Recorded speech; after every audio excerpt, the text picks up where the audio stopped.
आज ठाकरेंच्या नावाचा एक राजकीय सूर्योदय झालेला आहे। प्रत्येक मराठी माणसाची इच्छा, अपेक्षा आणि आकांक्षा जी होती की या महाराष्ट्रातले सन्माननीय उद्धव साहेब असतील, सन्माननीय राजसाहेब असतील, हे दोनही ठाकरे बंधू आणि महाराष्ट्र नवनिर्माण सेना आणि शिवसेना एकत्र यावी, ही आज कित्येक वर्षाची इच्छा आज महाराष्ट्रात पूर्ण होताना दिसते।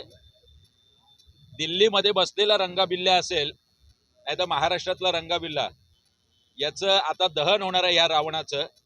मुंबई आणि महाराष्ट्र यातला मराठी माणूस आज प्रचंड सुखावलाय, आनंदलाय। आज आम्ही इथे शिवसैनिक असतील, महाराष्ट्र सैनिक असतील, यांच्या आनंदाला आज पारावार उरलेला नाहीये। घोषणा झाली आणि संपूर्ण महाराष्ट्रात प्रत्येक महापालिका, जिल्हा आणि तालुका क्षेत्रात शिवसैनिक आणि महाराष्ट्र सैनिकांनी जमून, प्रत्येक मराठी माणसाने जमून हा जल्लोष आणि उत्साह साजरा केलेला आहे। सर, उरणमध्ये असंच एक म्हणजे प्रयोग झाला होता। ते म्हणजे सर्व पक्ष एकत्र आले होते, तर तिकडच्या आमदारांच्या मार्च जे होता उतरवला, तर असं बघा मुंबईचे जे आमदार आहेत त्यांच्यासाठी काय होणार का?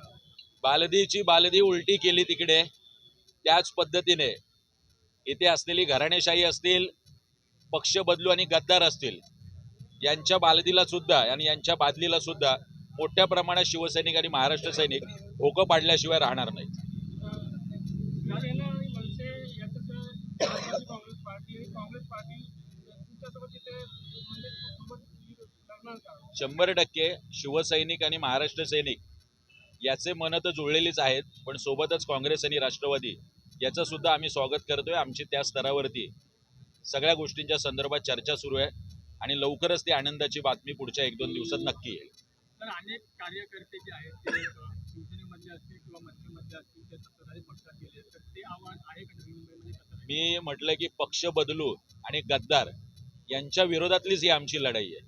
जो इथे राहिला तो मावळा आणि जो गेला तो कावळा, या पद्धतीने जो निष्ठावंत शिवसेना आणि महाराष्ट्र नवनिर्माण सेनेत राहिलाय, त्याला घेऊन या गद्दार आणि पक्ष बदलूंच्या विरोधात आम्ही लढाई लढू आणि जिंकू। आज उपस्थित सर्व मनसैनिक आणि शिवसैनिक आज उपस्थित आहेत आणि प्रत्येकाच्या मनात एक आनंदाचं वातावरण निर्माण झालेलं आहे। आणि इथेच नव्हे तर अख्ख्या महाराष्ट्रामध्ये ठाकरे ब्रँड एकत्र आल्यामुळे संपूर्ण महाराष्ट्रामध्ये म्हणा किंवा मराठी माणसं म्हणा की इतर आज ठाकरे ब्रँड एकत्र आल्यामुळे एक महाराष्ट्रामध्ये नव्हे तर अख्ख्या भारतामध्ये जल्लोष निर्माण झालेला आहे। आणि खरोखरच आज आम्ही सर्व शिवसैनिक असो, मनसे शिवसैनिक असो, सर्व आज एकदम खुश आहेत आणि त्या पद्धतीने आम्ही आमचं काम चालू करणार।